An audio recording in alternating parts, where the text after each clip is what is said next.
Ok. Donc on va reprendre le dernier pérec qu'on a vu dans Maharal, le quatrième pérec,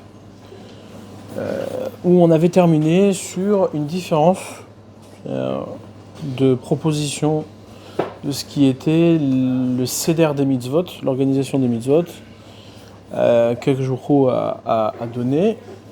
C'est-à-dire, on a deux types de mitzvot, mitzvot assez, mitzvot lota assez, mitzvot positives, les mitzvot qu'on appelle négatives, c'est-à-dire qui sont sous la forme de la négation, d'accord. Et on a vu qu'elles avaient deux fonctions différentes.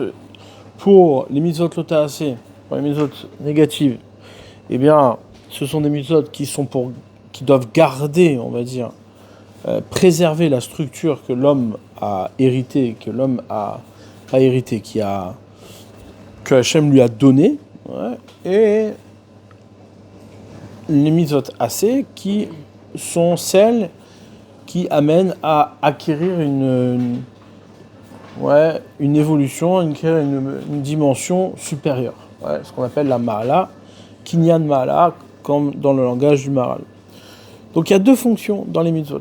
Un type de mitzvot qui préserve l'homme, c'est-à-dire faire en sorte que l'homme il n'ait pas de chinouille, comme il dit le Maharal, c'est-à-dire qu'il n'y ait pas de changement, qu'il n'y ait pas de transformation possible, c'est-à-dire que l'homme reste à sa place, à cette place-là que Hachem lui a donnée. Et à partir de cette place-là, alors il peut être connu Mahala, il peut acquérir une Mahala. Il y a un passage dans le Maharal qu'on va juste reprendre maintenant pour pouvoir avoir ça en tête. Quand le Maharal il dit, dans la Périkrivi, on va dire la deuxième colonne, dans les grandes colonnes, il dit en bas, Ve'adam efer hanimtseim, l'homme il est l'inverse des créatures. L'homme est différent de toutes les créatures. Pourquoi ? Parce que les créatures, chez Kol Hanimtseim Tachat Hashemesh, car toutes les créatures qui sont sous le soleil, donc on avait défini le soleil comme étant le Meler, le roi, d'accord, du monde tivi, du monde de la nature, celui qui garantit justement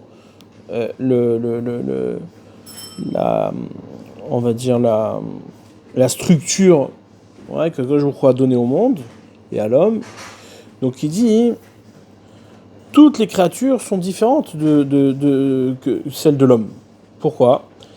Parce que toutes les créatures qui sont sous le soleil, Enam Konim Mahala, ils ne peuvent pas acquérir une dimension supérieure.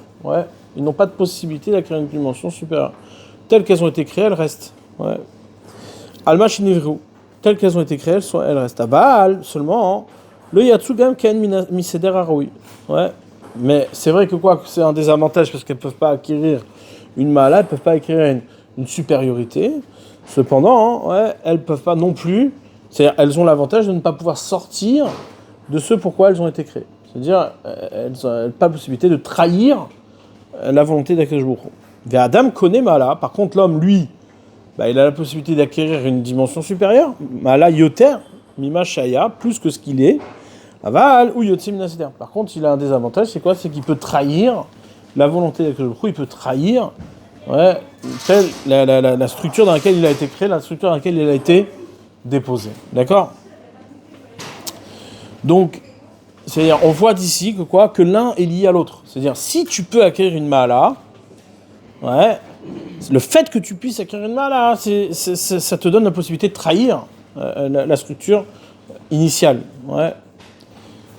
Alors que, en vérité, l'objectif, c'est d'accomplir les deux. Donc là, le Maharal, il nous fait entendre un chidouche qui est, dans ce qui, naturellement, on aurait pu penser être opposé. Il te dit, non, en vérité, les deux doivent être gardés. Il y a ce principe-là que normalement, si tu veux acquérir une Mahala, ça veut dire que tu vas changer. Si tu veux acquérir une supériorité, si tu veux aller de l'avant, tu es obligé de changer la structure initiale. Ça, c'est la logique. Il dit non, c'est vrai, mais d'un autre côté, ce qu'on te demande, c'est de changer, c'est de grandir sans changer. Et c'est ça, le chidouche de la comment on appelle ça, de la présence simultanée des deux mitzvot, c'est-à-dire deux types de mitzvot. À la fois mitzvah tassé, mitzvah lota tassé. L'un ne contredit pas l'autre. Ouais, l'un ne contredit pas l'autre. C'est pas parce que maintenant tu as un devoir d'augmenter, de grandir, ouais, que tu peux transgresser. Ouais. Logiquement, normalement, dans toute forme d'avancée, bah, l'avancée c'est un changement qui nécessite forcément une trahison de ce que tu étais à l'initial. Ouais. C'est logique. Alors on te dit non, là ce que dit la Torah, c'est quoi? C'est que ces deux choses-là, le kinyan mala, l'acquisition d'un changement, c'est-à-dire d'une grandeur positive, d'une évolution positive, et le fait de préserver ce qu'on est, doivent pouvoir cohabiter, doivent pouvoir s'appliquer en même temps. Ouais. L'un ne peut pas contredire l'autre. Comment on fait ça? Ouais, comment on fait ça? C'est la question. Ouais, le Maharal, en réalité, s'applique à nous expliquer que les deux choses sont bien séparées.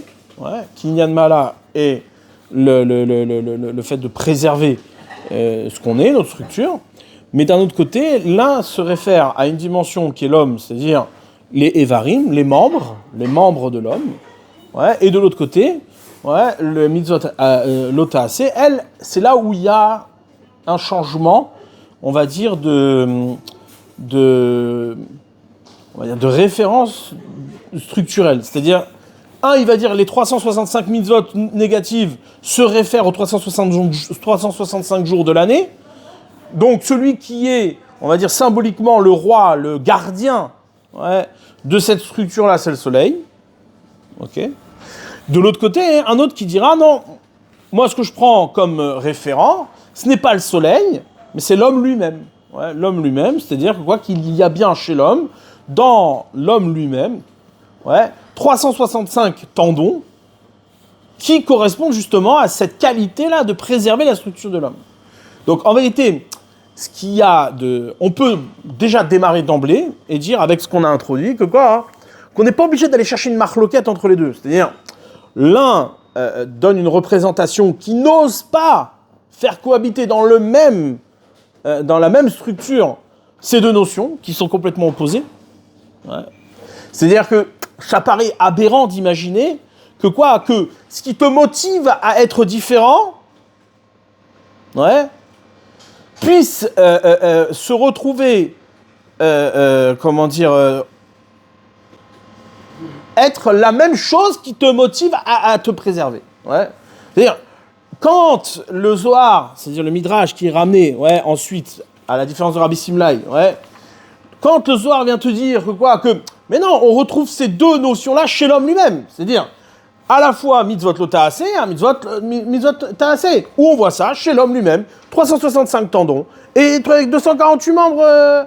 Il dit, mais comment c'est possible que l'un va avancer au contraire de l'autre?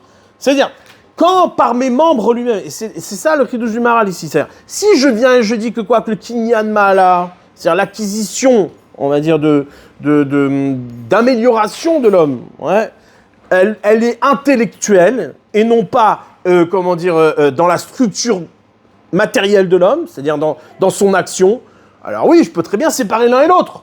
La structure corporelle reste la même, sauf qu'intellectuellement parlant, il augmente. Ça, c'est le prétexte de Yavan, du grec, en disant non, il n'y a pas de contradiction au fait que qu'on est des hommes matériellement structurés de telle manière, mais de l'autre côté, on peut acquérir une mala, on peut acquérir une dimension supérieure, parce que l'un n'interfère pas avec l'autre. Pour le grec, l'éternité n'a rien à faire du corps. Le corps n'existe pas dans l'éternité. Alors que le Maharal vient et dit non, c'est pas ça la vérité. La vérité, c'est que l'éternité est dans le corps et que le Tselem Elohim, ce qui est à l'image de Dieu, ne se trouve pas dans ce qui est la pensée, mais elle se trouve dans la structure même du corps. C'est-à-dire les membres, et de l'autre côté, les tendons. Donc tout ça dans l'homme. Alors, cette proposition structurelle que fait le deuxième Midrash est beaucoup plus osée que celle que fait l'Agmara. L'Agmara, elle vient et dit non, ça coexiste pas. Celui qui est gardien de la structure, eh bien, c'est quelque chose qui est étranger à l'homme. C'est quelque chose qui est hors de l'homme. Le soleil. Le soleil, lui, garantit, une structuration de l'homme et de la nature. Et l'homme ne peut pas sortir de cette structuration-là. Bien que, il peut trahir cette structuration parce qu'il a la possibilité d'acquérir une mala. Ouais. Le devoir de l'homme, le travail de l'homme, c'est tout en acquérant une mala, ne pas trahir Mais comment il est aidé à ne pas trahir ? Parce que justement, c'est extérieur à lui, c'est indépendant de sa volonté. La structure, lui, il ne pourra pas la changer. Ouais. Alors que dans le deuxième midrash, là, il dit quelque chose qui peut être même dangereux. C'est-à-dire, tu te rends compte, tu es en train de me dire que tu peux changer, tu peux trahir ta structure, donc tu as un pouvoir qui t'est donné beaucoup plus puissant que la première interprétation qui est la Gemara. Ouais, parce que justement, c'est miné ou bé, c'est-à-dire c'est de l'intérieur que ça se passe. C'est-à-dire, si je veux acquérir ma mahala, je peux aussi trahir ce que je suis. On dit non, il y a quelque chose qui est à l'intérieur de l'homme qui l'empêche de se trahir. Ouais, c'est pas quelque chose qui est extérieur à l'homme. Donc le chidouche est beaucoup plus puissant. Ouais. Donc ça, c'est d'un point de vue, structurel. Maintenant, on va essayer de comprendre comment ça fonctionne. Ouais. Mais ce qu'apporte ici le Maharal, c'est vraiment un éclaircissement et un questionnement qui est central dans la question de la mitzvah. C'est-à-dire, quand on parle de la mitzvah, on parle d'une action, on parle d'une péoula. Cette action-là est accessible à tous. Demain, un goy, il fait Shabbat, il peut faire Shabbat. Ouais. Du point de vue de l'action, il peut mettre les tefilines, il peut manger kasher, il peut faire toutes les mitzvot qu'il veut. Ouais, il peut. Il n'y a pas de problème. La seule chose, c'est quoi ? C'est qu'un goy qui fait Shabbat, Hayamita, il doit mourir. Ouais.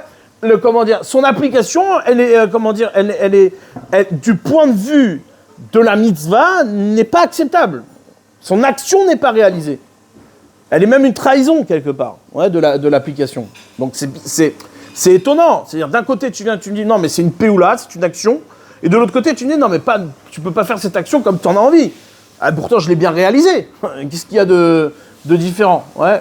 Donc, le Maharal, c'est pour ça qu'il était important de saisir au départ que en vérité, le Maharal a démarré dans le chapitre précédent avec la Gemara qui est de dire, non, le sujet, c'est pas le Hamal Melacha, c'est pas la fatigue du travail, c'est pas la fatigue du labeur. Mais ce qui va compter dans la fatigue, c'est quoi ? C'est la fatigue de la parole. Ok ? Maintenant, pourquoi le Maharal introduit la question des mitzvot seulement après la question de la fatigue de la parole ? C'est parce que tout simplement, les mitzvot ne sont pas des actions qui s'opèrent à partir du monde, mais c'est des actions qui sont commandées de l'extérieur, qui sont commandées d'une réalité qui s'appelle une mahala. Et cette acquisition de mahala, forcément, puisqu'elle est extérieure, elle provient de la parole, alors elle est un enseignement, et cet enseignement-là, du fait qu'il soit extérieur à l'homme, ne doit nécessairement ne pas trahir la structuration de l'homme, celle qu'on lui a donnée. Parce que si vraiment l'acquisition de cette amélioration que l'homme pourrait avoir était liée à la structure elle-même dans laquelle il habite, c'est foutu, il est obligé de trahir ce qu'il est. Il ne peut pas s'améliorer et en même temps rester le même, c'est pas possible. Donc du coup, du fait que l'amélioration est commandée par un ailleurs, c'est-à-dire par une parole qui, elle, est attendue, elle est attendue à partir de quoi ? À partir des actions que tu vas appliquer. Donc, on entend bien que l'effort ne s'arrête pas à faire, l'effort est, après le faire, la parole qui va naître de cette action. C'est-à-dire qu'à chaque fois, l'action que tu vas appliquer va être le témoignage de la parole qui n'a pas encore été dite ou qui ne peut pas être entendue autrement que par les mitzvot. C'est bon ? Ouais. Je veux montrer comment ça résout le problème du fait que d'un côté il y a une structure qui est imposée par l'homme et d'un côté on a une histoire. Parce que c'est une mahala qui n'est pas conduite et attendue du point de vue du Olam Hazé, mais qui est attendue du point de vue d'autre chose, d'une destination qui est extérieure à la structure elle-même. D'accord ? Donc du coup, forcément, à partir de là, Rabbi Simlai, c'est-à-dire la Gemara dans Makot, a l'air beaucoup plus abordable.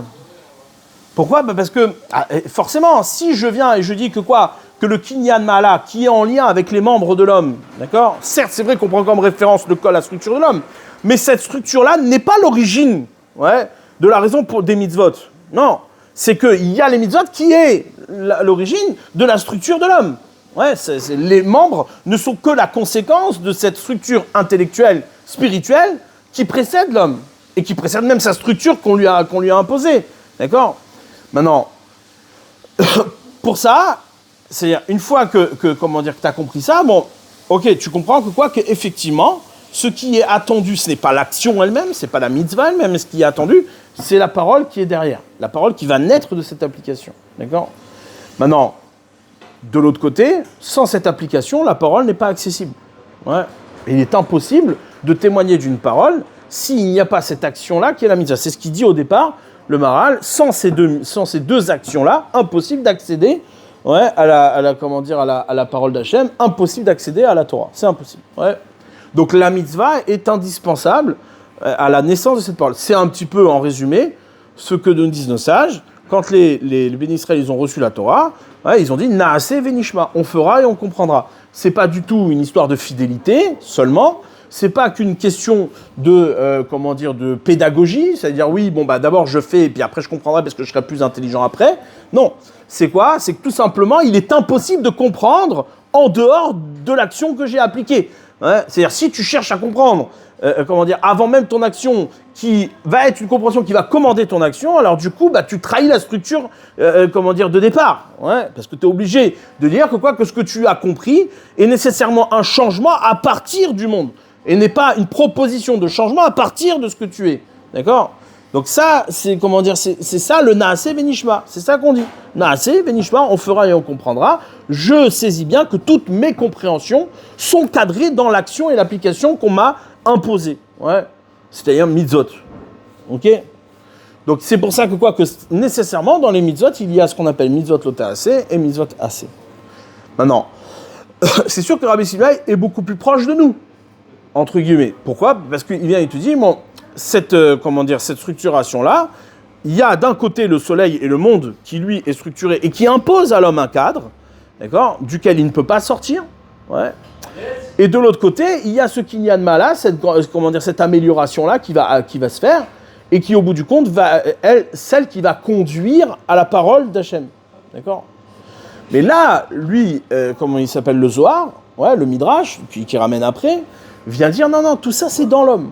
Tout ça c'est dans l'homme. Alors comment est-ce possible que depuis l'homme lui-même, il y a une obligation qui engage forcément un changement qui ne peut pas trahir cette obligation. D'accord ? C'est important. C'est-à-dire, c'est un petit peu ce dont on a discuté la dernière fois, à savoir, tu ne peux pas faire le bien si tu ne t'écartes pas du mal. Pourquoi ? Quel rapport ? Si maintenant, demain, je suis généreux avec une personne, je fais une mitzvah de générosité, d'accord ? J'étudie la Torah, mais de l'autre côté, ok, j'ai pas mangé kasher. En quoi l'un et l'autre seront liés ? On te dit, sourmera, c'est toi, écarte-toi du mal et fais le bien. Donc tu ne peux pas accéder à l'application du bien sans s'être écarté du mal. La raison, elle est toute simple, c'est quoi ? C'est que, comme il vient de dire le Maharal, si tu trahis la structure, ton application, elle est, étrangère à la structure. C'est ce qu'il dit ici. C'est-à-dire, tu veux être Konémala, tu veux acquérir une grandeur, mais de l'autre côté, c'est ce pouvoir-là d'acquérir une grandeur qui te permet de trahir, ta structure et de départ. Donc l'un sont liés à l'autre. Et c'est là où on est dans une contradiction, dans un paradoxe. Pourquoi ? Parce que d'un côté, tu viens, tu me dis, je comprends pas, tu veux que j'acquière une mala, mais de l'autre côté, tu veux pas que je change. Alors, il faut choisir. Donc, du coup, quel est le travail à faire ? Le travail à faire, c'est de découvrir que le changement qui m'est attendu, ne rentre pas en contradiction avec la structure qui m'a été donnée. D'accord ?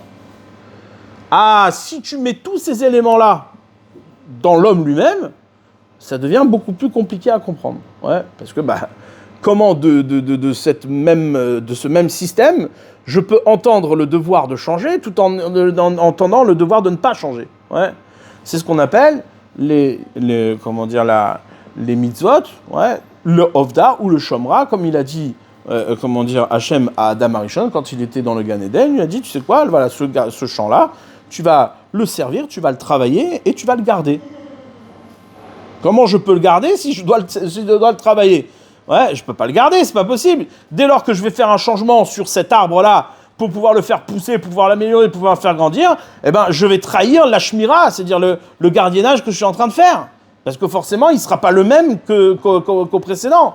Tu me demandes de garder, de préserver ce que tu m'as donné, mais de l'autre côté, tu me demandes de l'améliorer et de le travailler. Bah, il faut savoir. Ouais. Tu ne peux pas améliorer sans détruire, c'est impossible. Donc on se retrouve être dans une réalité de Gan Eden dans laquelle, oui, effectivement, ouais, bah, tu peux très bien, servir et travailler, ouais, et améliorer le champ, sans pour autant trahir ce champ. Ouais, c'était l'épreuve d'Adam Arishon avec le Etzada Tobara, etc. On ne va pas rentrer maintenant dans les détails et dans ce qui est la complexité de ce qui était la avoda de Adam Arishon. Maintenant, le truc c'est quoi ? C'est que à notre échelle à nous, on comprend maintenant que ces choses-là se sont données, ou l'ovda ou le shomra, mitzvot assez, mitzvot lota assez. Ouais, le ovda c'est mitzvot assez, ou le shomra c'est mitzvot lota assez. D'accord ? À l'origine, c'est ça qui est. Maintenant, on a également cette dimension-là dans ce qu'on appelle mitzvat ahava ou mitzvat Aïra. Ve'avta et Hashem Elokecha, d'un côté, tu aimeras l'Éternel ton Dieu, mais de l'autre côté, c'est marqué, ou et Hashem Elokecha tira. L'Éternel ton Dieu, tu craindras. Ouais, d'accord.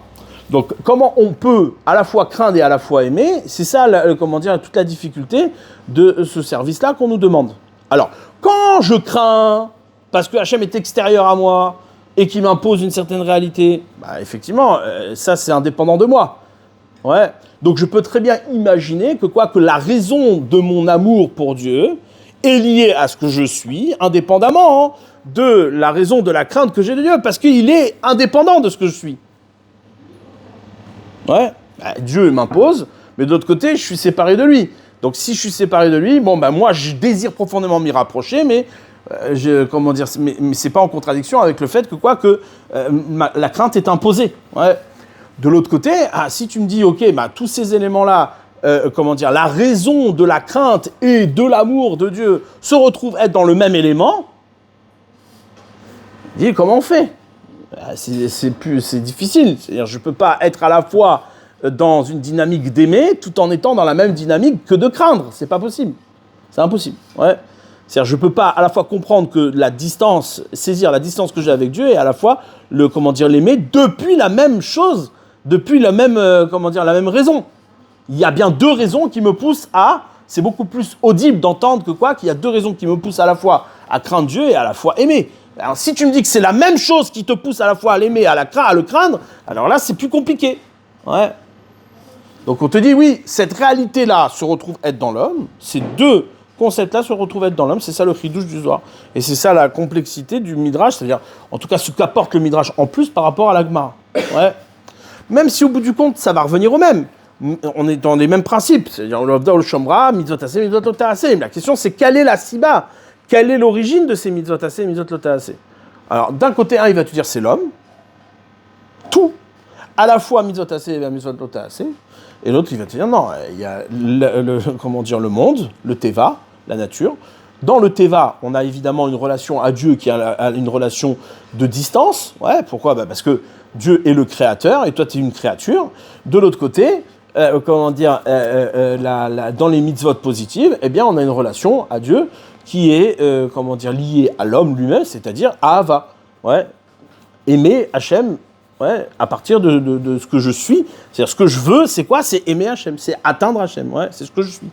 Maintenant, dire que tu veux craindre Hachem, ça n'a pas de sens. Pourquoi ? Parce que dire que tu veux craindre Hachem, ça veut dire quoi ? Ça veut dire que tu veux te rapprocher de lui en t'en éloignant. Ça marche pas. Ouais. Ok. Maintenant, ce qui est important, c'est de comprendre, on va dire, la difficulté qu'il y a dans ces deux avis qui sont différents et quelque part, les propositions différentes de ce qui se passe ici. Maintenant, pour aller donc plus en profondeur. On avait déjà un peu parlé de ça, mais on n'avait pas approfondi. Je vous avais dit que cette marloquette là, elle ressemblait beaucoup à la marloquette entre Rabbi Akiva et Ben Azaï. Ouais, il y a une marloquette entre Rabbi Akiva et Ben Azaï au sujet de savoir quel est le klal gadol batora. Quel est ce qu'on appelle le klal gadol batora. Vous connaissez déjà c'est quoi? C'est marqué Ve'ahavta l'iracha kamocha, tu aimeras ton prochain comme toi-même. D'accord?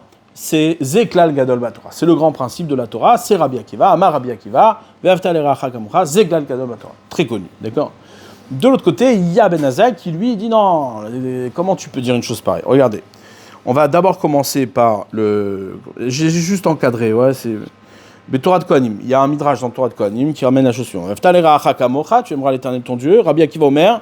Rabbi Akiva dit, tu aimeras ton prochain comme toi-même. Rabbi Akiva Omer, Rabbi Akiva dit, Zeklal Gadol Batora, c'est le grand principe de la Torah. Ok. C'est-à-dire, quand on vient dire c'est le grand principe de la Torah, c'est qu'à travers cette mitzvah-là, on peut saisir toute la Torah, Kula entière. C'est le principe général. C'est la généralité de toutes les mitzvot de la Torah et de toute la réalité de la Torah. Maintenant, Ben Azaï dit, non, attends, tu peux pas dire ça à Omer, Ze Sefer Toldot Adam, ou Klal Yoter Misé. Ouais, le Ben Azaï dit non, ce qui est marqué dans la Torah, Zé Sefer Toldot Adam, voici les générations de l'homme, c'est-à-dire l'enfantement, la continuité de l'homme, d'accord? Beyam Bero Elokim Adam, Bidmut Elokim Asaoto, ouais, c'est-à-dire que le jour où Elokim a créé l'homme, Bidmut Elokim, à l'image de Dieu, il l'a fait, Asaoto, il l'a fait. Ouais. Ça, c'est la référence de Ben Azaï. Et Ben Azaï dit, ça, c'est beaucoup plus. Pourquoi? Parce que ta référence, c'est quoi?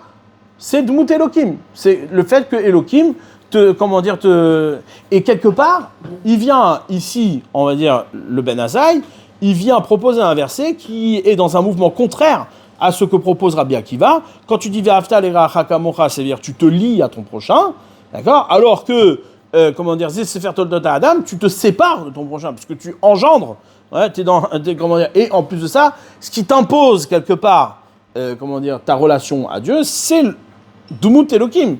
Tu es à l'image de Dieu, d'accord? Donc t'es pas. Rabbi Akiva dit non, Ve'ahavta l'iracha kamocha. Bon, ici, la marloquette, en tout cas, il n'y a pas d'argument qui est donné, juste on voit que Ben Azaï, il dit c'est mieux, c'est beaucoup mieux. C'est pas qu'il n'est pas d'accord avec Rabbi Akiva, il dit juste que c'est mieux. Klal Yoter Misé. C'est encore un plus grand klal que je peux saisir beaucoup plus la dimension de la Torah au travers de ce principe-là que si j'utilisais le principe de Ve'ahavta l'iracha kamocha parce qu'il est limité. On n'a pas l'argumentation de Ben Azaï, on ne sait pas pourquoi il est cholek, mais il y a ici, après, dans l'entouré ici, ouais, c'est un Yalkut, le Yalkut Shimoni, qui ramène Ben Azaï Omer. Ben Azaï disait Sefer Toldot Adam, Klal Gadol Batora. Ouais. Sefer Toldot Adam, c'est lui le grand principe de la Torah. Rabbi Akiva Omer, Rabbi Akiva dit Ve'ahavta l'iracha kamocha, tu aimeras ton prochain comme toi-même. Klal Gadol Batora. C'est lui le grand klal de la Torah. Pourquoi? Maintenant, ici il faut lire comment? Chez l'Otomar. C'est Ben Azaï qui revient et qui dit Chez l'Otomar Oil Venit Baziti. Pourquoi j'ai dit que Zé Sefer Toldot Adam est un plus grand principe? Chez l'Otomar Oil Venit Baziti It Bazé Chaveri. Ouais, que puisque tu ne viennes pas à dire maintenant, dans ton principe, Rabbi Akiva, tu dis que le maximum que tu peux aimer l'autre, c'est quoi? C'est kamocha, comme toi-même. Ah, il dit, tu vas arriver à dire que quoi? Ouais. Chez l'autre, Tomaroïd Vin Baziti, étant donné que j'ai été humilié, alors je vais humilier mon ami. C'est-à-dire, si moi, le maximum que j'ai pu atteindre, c'est quoi? C'est d'être humilié. Alors pourquoi l'autre, il ne serait pas humilié? Si ma référence de l'amour que je porte pour l'autre, elle est en fonction de moi, eh ben, j'ai été humilié, j'humilie l'autre, qu'est-ce qu'il y a? Ouais. Cet amour-là, il n'est pas, il n'a pas de cadre. Ouais. Il est subjectif, puisqu'il dépend de toi. Il basait Khaveri. Il sera humilié avec moi. C'est pas que je l'humilie pour l'humilier, il sera humilié comme moi. Oil venit kalalti, étant donné que j'étais maudit, ouais, et alors il kalel Khaveri, alors lui aussi il sera insulté comme moi. Imi asitaken, da lemi atam evazé, bidmut elokim asaoto. Rabbi Azaï dit non, tu vois, chez moi, c'est beaucoup mieux. Pourquoi? Parce que si tu t'appliques à faire ça, alors tu sauras que celui que tu as humilié, c'est Dmut Elokim. À qui tu dois l'humiliation de l'autre, non pas à toi-même, c'est pas en fonction de toi, mais à Elokim, puisqu'il a été créé l'autre à l'image de Dieu, donc tu peux pas l'humilier. Parce que en humiliant l'autre, tu humilies Dieu. Ah, qu'est-ce qu'il va dire Rabbi Akiva là-dedans? Rabbi Akiva, il a un problème. Parce que je dis Ve'afta l'eracha kamocha, tu aimeras ton prochain comme toi-même. Ah, mais c'est dangereux. Pourquoi? Parce que je le fais en fonction de ce que je suis. Qui m'impose? Ouais, qui je trahis en humiliant l'autre que moi-même? Mais si moi je suis déjà de toute façon, humilié, quelle différence? Ouais, c'est ce qu'il dit Ben Azaï, d'accord? Bon, on a l'impression quand même que c'est une marloquette, d'enfant, quoi. C'est-à-dire, bien sûr que Rabbi Akiva, il a bien compris. Enfin, on s'imagine pas Rabbi Akiva te dire que tu aimeras ton prochain comme toi-même, et ça laisserait entendre que c'est le maximum. Si moi je suis humilié, alors je vais humilier l'autre, ça ne veut rien dire. Mais c'est vrai que la formulation Ve'afta l'eracha kamocha reste limitée malgré tout. C'est-à-dire, elle ne me propose pas plus que ça. Elle ne me propose pas plus que moi-même. Ouais. Maintenant. Dans le terme que Rabbi Akiva utilise, c'est-à-dire le verset de la Torah que Rabbi Akiva ramène, Ve'afta l'eracha kamocha, tu aimeras ton prochain. Ouais. Avant d'arriver à kamocha, il y a déjà un problème dans la phrase elle-même. Tu aimeras ton prochain. Donc ça, jusque-là, tout va bien. Pourquoi? Parce que forcément, aimer, c'est aimer quelque chose qui est autre que soi. C'est-à-dire, être dans la dynamique d'aimer, ouais, c'est forcément faire un avec l'autre. C'est-à-dire, si j'ai rien à faire un avec qui que ce soit, ça s'appelle pas aimer. Ouais, c'est-à-dire, s'aimer, c'est pas s'aimer, c'est se craindre. Ouais, c'est-à-dire, pourquoi je m'aime? Parce que j'ai peur de me perdre. C'est-à-dire, j'ai pas besoin de m'aimer, d'accord? La seule raison pour laquelle je pourrais être motivé à aimer l'autre que pour moi-même, c'est parce que j'ai peur de disparaître. Ouais, c'est-à-dire, ça veut rien dire. Donc tu comprends bien que ce que Rabbi Akiva, en tout cas le verset, ouais, c'est pas Rabbi Akiva, c'est le verset lui-même. Le verset lui-même, il est construit sur sur un paradoxe, il est construit sur une incompatibilité. Tu peux pas dire tu aimeras ton prochain comme toi-même, ça veut rien dire. Ouais. Pourquoi? Parce que si je dis que aimer son prochain comme soi-même, c'est s'aimer, c'est aimer l'autre comme je m'aime moi-même, alors à aucun moment tu t'aimes. S'aimer, ça veut rien dire. C'est juste avoir peur. S'aimer, en vérité, en d'autres termes, c'est quoi? C'est craindre. C'est-à-dire, je veux me préserver. Ouais. Donc, on ne peut pas être à la fois dans une dynamique d'aimer et à la fois dans une dynamique de se préserver. D'accord? On comprend bien que ou l'ovda ou le shomra, ou ve'afta ou l'ira, ouais, c'est ce mouvement-là d'aimer Dieu, forcément, implique de se déplacer vers Dieu. C'est un kinyan ma'ala. Alors que le yira, la crainte, c'est pas un kinyan ma'ala. C'est préserver la distance qui, de toute manière, est une distance indépendamment de ce que je peux faire. D'accord? Donc, quand Rabbi Akiva, il prend comme référence le verset de la Torah, Ve'afta l'eracha kamocha, tu aimeras ton prochain comme toi-même, on comprend bien qu'il y a un problème déjà dans le verset lui-même, avant même que Rabbi Akiva, il intervienne. Ouais. Tu aimeras ton prochain comme toi-même. Ça veut rien dire. Ouais, ça s'appelle pas aimer, ça. Ça s'appelle pas aimer. Et si je le transpose à l'autre, indépendamment de moi-même, quand je dis tu aimeras ton prochain comme toi-même, même si je vais rester dans l'amour de l'autre, au bout du compte, la seule référence que j'ai, c'est moi-même. C'est-à-dire que, en d'autres termes, ça voudrait dire que que je dis j'aime l'autre, ouais, comme je m'imagine être aimé. Ouais, comme je désire être aimé. Mais ça, encore une fois, ça s'appelle pas s'aimer. C'est-à-dire, si je viens et je m'imagine être aimé d'une certaine manière, c'est forcément en fonction de ce que je réclame. Si c'est en fonction de ce que je réclame, c'est pas de l'amour, c'est de la crainte. Ouais, c'est de la ira. C'est se préserver, en vérité. Ouais. Donc, on comprend bien ici que dans la marloquette qu'il y a entre Ben Azaï et Rabbi Akiva, il y a également caché cette idée-là, ouais, cette complexité-là, d'aller vers l'autre. D'un côté, d'aller vers l'autre, c'est grandir. Ouais, tu vas grandir.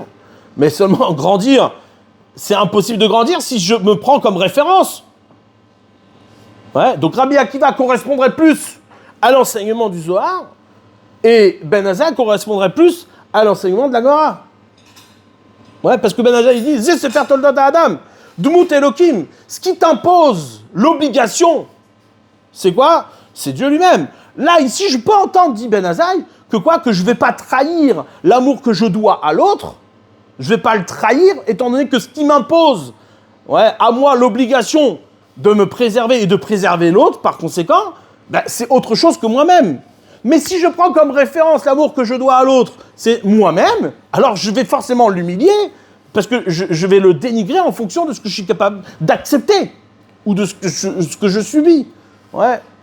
Donc dit Ben Azaï, non, c'est dangereux ce que tu dis. Alors on peut très bien dire que Ben Azaï, il entend très bien ce que dit Rabbi Akiva. Seulement, il dit, mais c'est dangereux. Parce que si tu fais ça, les gens ne comprendront pas. Il vaut mieux donner comme référence de grands principes de la Torah et de toutes les mitzvot, Zé Sefer Toltod Adam, ouais, Dmut Elokim, comprendre que mes obligations sont conduites par quelque chose qui est autre que moi-même, c'est-à-dire le Shemesh, le soleil, d'accord, qui est Melech HaOlam. Et là, sur cela, je vais être Konemala. C'est-à-dire, dans ma partie à moi, je vais grandir, mais je suis malgré tout restreint par autre chose que moi. D'accord ? Donc, du coup, mon amélioration se limite à l'espace dans lequel je suis.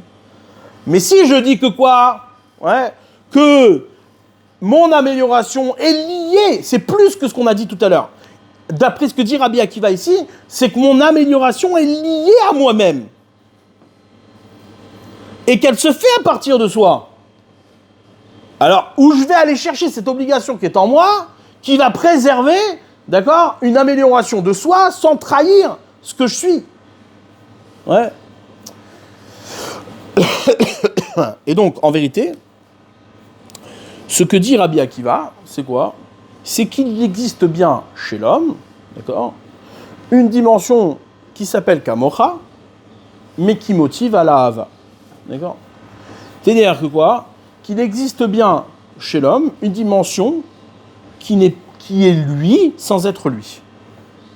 C'est-à-dire, il y a dans le parcours que j'ai à faire à m'améliorer et à me réaliser, en vérité, un retour vers soi, d'accord ? Un retour vers soi que je n'avais pas au départ. C'est le potentiel, c'est le kohar dont parle le Maharal. Il existe chez l'homme un kohar, un potentiel enfermé chez lui, d'accord, qui est son âme, qui au bout du compte ne peut être réalisé si je ne vais pas à la péoula, si je ne vais pas à la réalisation, si je ne vais pas à l'action.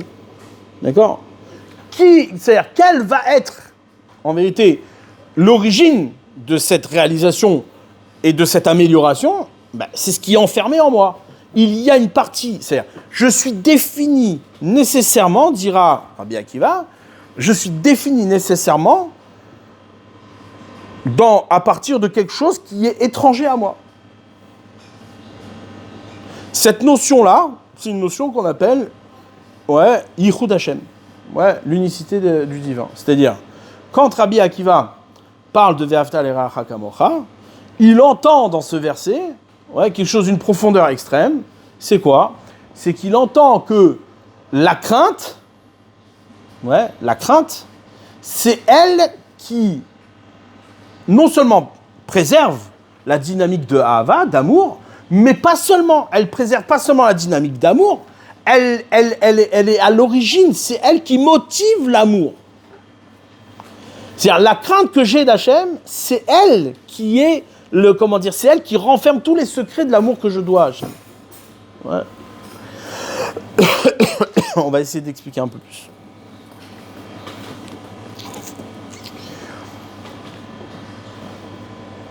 Arrête, quand Akadosh Baruch Hu il a créé le monde, c'est marqué, c'est marqué Aïn Roa Ozen Shomat. Il y a un œil qui regarde et une oreille qui écoute. Ouais. Aïn Roa Ozen Shomat. Aïn Roa, un œil qui regarde, c'est quoi ? C'est forcément une séparation, ce qu'on appelle la yira. Ouais. Aïn Roa, Reiya, c'est la même lettre que yira, la crainte. Aïn Roa, Hachem il regarde quoi ? Qu'est-ce qu'il a regardé s'il est tout seul ? Il n'a rien à regarder, il est tout seul. Il regarde l'homme, la créature qu'il a créée. Ah, mais il est tout seul. Shema Yisrael Hashem Elokeinu Hashem Echad. Il n'est pas tout seul puisqu'il voit. Ouais. Aïn Roa, Ozen Shomat. Une oreille qui écoute. Ah, mais quand tu écoutes depuis où ? Depuis toi-même. Tu ne peux pas entendre quelque chose qui n'est pas en toi. C'est-à-dire, si j'entends quelque chose qui vient de l'extérieur, ça reste à l'extérieur. Pour pouvoir l'entendre, il faut qu'elle rentre à l'intérieur et que je l'interprète, que je la saisisse, que je lui donne du sens. Ouais. D'accord ? Donc, Aïn Roa, Ozen Shomat. Qu'est-ce qui peut être à l'intérieur de Dieu, qui, au bout du compte, est lié à la Reiya qu'il a de toute façon introduit dans le monde. Aïn Roa, Ozen Shomat. Un œil qui regarde, une oreille qui écoute. Comment tu peux être à la fois un œil qui regarde et une oreille qui écoute sur la même chose ? Ça veut rien dire. Ouais. D'accord ? Donc du coup, ici, Akadosh Baruch Hu nous a, c'est ce que dit Rabbi Akiva. Rabbi Akiva, il vient et te dit non. Ve'afta le'reacha kamocha, tu aimeras ton prochain comme toi-même, ça veut dire quoi? Ça veut dire que tu prends conscience de ton prochain, ouais, comme étant autre, qu'à partir de toi-même. Parce que quand tu saisis l'autre, ouais, pleinement dans ce que toi tu es, on va dire, étranger à toi-même, alors là tu peux l'aimer. C'est d'abord la crainte qui favorise l'amour que tu peux donner à l'autre. La crainte, c'est quoi? C'est saisir que ce que je suis, ouais, démarre d'abord et avant tout d'une distance de l'autre. Si je suis à distance d'Hachem, si Hachem, je dois le craindre, ouais, c'est cette crainte-là, cette même crainte, ouais, qui va me donner la possibilité d'aimer. Parce que si je n'ai pas de distance avec Hachem, alors tu n'existes pas. Qu'est-ce que tu vas exister? Tu peux pas. Aimer Hachem sans prendre de distance, c'est quoi? C'est forcément, ouais, être dans l'illusion d'être deux. Lui et moi, on est deux. Ouais, il y a Hachem et il y a moi. Ouais. Tu peux pas. Ça veut rien dire. On a dit Hachem Elokeinu, Hachem Echad. Ouais, Hachem il est un. D'accord, s'il est un, il n'y a pas toi t'existes pas. Alors comment tu peux, oui, toi, aimer Dieu? Comment tu peux aimer l'autre? Dit Rabbi Akiva, il n'y a pas de possibilité d'entrevoir l'autre comme un autre si c'est pas Kamocha. Mais pas Kamocha pour dire non, mais l'autre ne se limite qu'à moi-même. Non, c'est quand tu vas découvrir chez toi, en toi, la dynamique d'aimer. Ouais, c'est comment la dynamique d'aimer qui existe chez toi? C'est la ira, c'est la crainte. Cette crainte-là, c'est elle qui te fait découvrir, qui te donne accès à la possibilité de faire naître l'autre, de saisir l'autre comme un autre. C'est exactement un peu ce dont on a parlé plusieurs fois au travers d'Adam Arishon au moment de la création de la femme. Ouais. C'est-à-dire que Adam Arishon a cette difficulté à penser l'autre à partir de soi. Maintenant, c'est normal, parce que lui, il se pense être, de toute façon, copain de Dieu. Étant donné que quoi? Que tout ce qu'il a, tout ce qu'il est Béma'ala, est déjà, de toute façon, d'une dimension accomplie et réalisée et parfaite. Donc forcément, il n'entend pas la distance. Pour lui, Dieu et lui, c'est des copains. Ouais. Et donc, à cause de ça, il ne peut pas penser l'autre. Il ne peut pas penser l'autre, ça veut dire quoi? Il ne peut pas penser la mitzvah. Il ne peut pas penser la mitzvah. Et ça, c'est ça qu'on avait dit la dernière fois dans le Maral.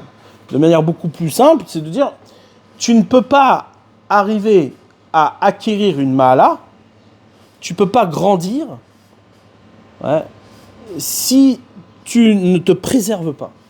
C'est impossible. Impossible. Si tu n'es pas dans la fidélité, tout ce que tu crois grandir n'est qu'un mensonge. Parce que l'origine même de la Ahava, c'est la ira. L'origine, quand je dis ira, c'est pas la ira dans son application, c'est la ira dans ce que tu saisis de toi. C'est ça qui dit Rabbi Akiva. Alors lui, peut-être que Ben Azaï dira, ah, écoute, c'est trop dur pour les gens de comprendre ça.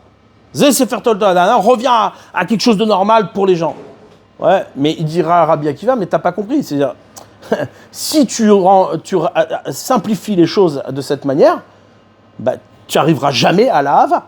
Tu n'y arriveras jamais. Ouais. Et en vérité, c'est ce qu'on voit. C'est-à-dire, Ben Azaï, ouais, c'est connu. La Gemara, elle ramène que quoi? Que Ben Azaï, il n'a jamais aimé. Il n'a jamais pu aimer. Cet amour qu'il a d'Hachem, ou l'amour de la Torah, ouais, ne lui a pas permis d'aimer l'autre. Non, il dit, Maniasé, je suis Anous, je suis, comment on appelle ça, dans un cas de force majeure, je peux pas aimer puisque j'aime la Torah. Donc ça veut dire quoi? Ça veut dire que Ben Azaï était resté sur une dimension de Kinyan Ma'ala, d'amour de la Torah, sans pour autant se saisir lui-même, celui qui renferme, c'est-à-dire celui qui cache cet amour. Ouais. C'est-à-dire, la yira, la crainte, c'est le lieu du déploiement de cette ahava.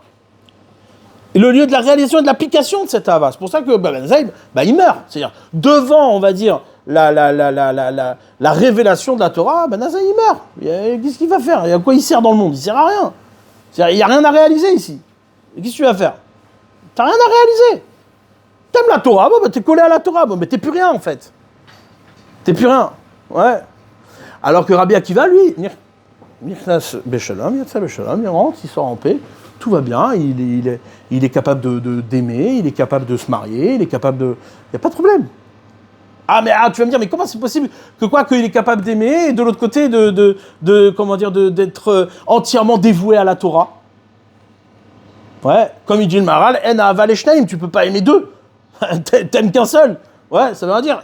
Quand tu dis que t'aimes deux, ça veut rien dire. Ahava, c'est faire un. Si tu fais un avec ça, tu peux pas faire un avec l'autre. C'est impossible.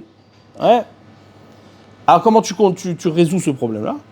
La réponse, c'est quoi? C'est que, non, t'as pas compris. C'est-à-dire, l'origine de l'amour de l'autre, c'est en vérité kamora. C'est-à-dire, c'est dans cette crainte qui s'impose à moi au préalable de la mitzvat assez, de la mitzvat lota assez.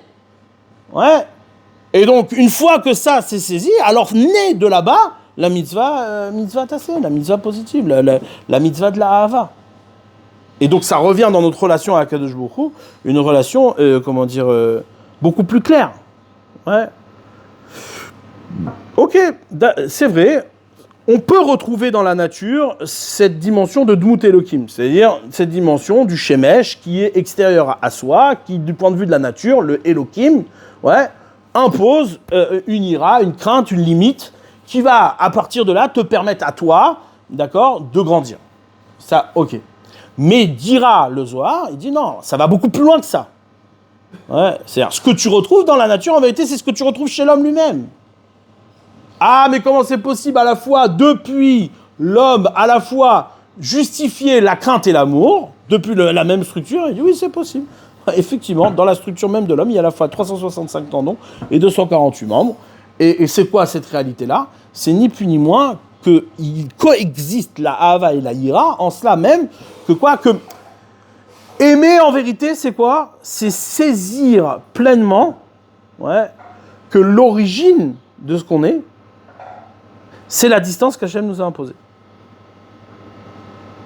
Sans cette distance-là, tu ne pourras jamais aimer. Parce que c'est comme si, c'est en vérité, c'est se référer à soi. C'est-à-dire, si Hachem met pas de distance entre l'homme, si Hachem ne crée pas l'homme, l'homme n'a même pas de conscience d'aimer. Il va aimer quoi? Tout est un. Ouais. La Yira, c'est elle qui donne accès à la Hava, et c'est elle qui... C'est pour ça que ou l'Ovda ou le Shomra, tu dois le servir, mais le garder. Tu dois, le craindre, mais l'aimer. Tu dois... Mitzvah lota assez. Ça veut rien dire que quelqu'un qui va appliquer les mitzvot, positives, et de l'autre côté, transgresser toutes les mitzvot négatives. Ça veut rien dire. Ça n'a pas de sens. Le mec, il met le tzitzit, mais il mange pas kasher. C'est-à-dire, on ne peut pas dire que les deux sont séparés. C'est impossible. C'est-à-dire, je sais pas, peut-être qu'il y a à voir. Il y a peut-être, dans l'innocence, des actes des personnes. Ouais. Il y a peut-être la possibilité, effectivement, de dire, voilà, bon, tu as fait une mitzvah, tu es récompensé sur cette mitzvah, maintenant, ce que tu as transgressé ne va pas empiéter sur ta mitzvah. Mais quelqu'un qui n'est pas innocent, qui est en pleine conscience de ce qu'il fait, s'il a dit, non, mais moi, je mets le tzitzit pour me rapprocher de Dieu, mais de l'autre côté, il ne mange pas kasher, et il sait ce qu'il fait, c'est évident que sa mitzvah tzitzit ne compte pas. Elle a rien, zéro. Elle ne peut pas marcher, ça n'a pas de sens. Ouais. C'est-à-dire, tu veux grandir, mais tu grandis qu'à partir de toi. C'est-à-dire, il n'y a pas de parole qui s'installe, il n'y a pas de lien. C'est impossible. Ouais. Maintenant, c'est sûr que dans l'innocence et les accidents et le cas de force majeure, bon, effectivement, on peut s'entendre ça. Mais c'est encore une fois, c'est-à-dire, c'est l'idée d'aller sur la place du marché et mettre les tefilines à tous les passants, Ouais, bon, bah, c'est sûr que ça peut pas faire du 100%. Quoi. C'est impossible. C'est-à-dire, tu comprends bien que le mec qui met cette fille par accident, bon, bah, il n'a pas de kinyan mala, c'est évident. C'est-à-dire, il n'y a pas de. C'est impossible. Ça ne marche pas. Ouais, ça ne peut pas marcher. Maintenant, ça peut arriver que dans ce lot-là, il y en a un qui passe et qui il voulait vraiment mettre les tefilines et qui se dit bon bah j'ai l'occasion de le faire. Ou alors il est innocent et ça peut arriver. Je dis pas que ça peut pas arriver, mais c'est évident que qu'il n'y a pas ici de démarche, évidente à le faire. Ouais, c'est-à-dire il n'y a pas de. En tous les cas, de ce qu'on va retenir de ce Pérec, c'est quoi? En conclusion, c'est de comprendre que cette marloquette là qu'il y a entre, d'un côté, le Talmud, je ne sais pas si on peut appeler ça une marloquette complète, mais entre Rabbi Simlaï et le Zohar, correspond exactement à cette question-là qui existe entre Ben Azaï et Rabbi Akiva. Ouais.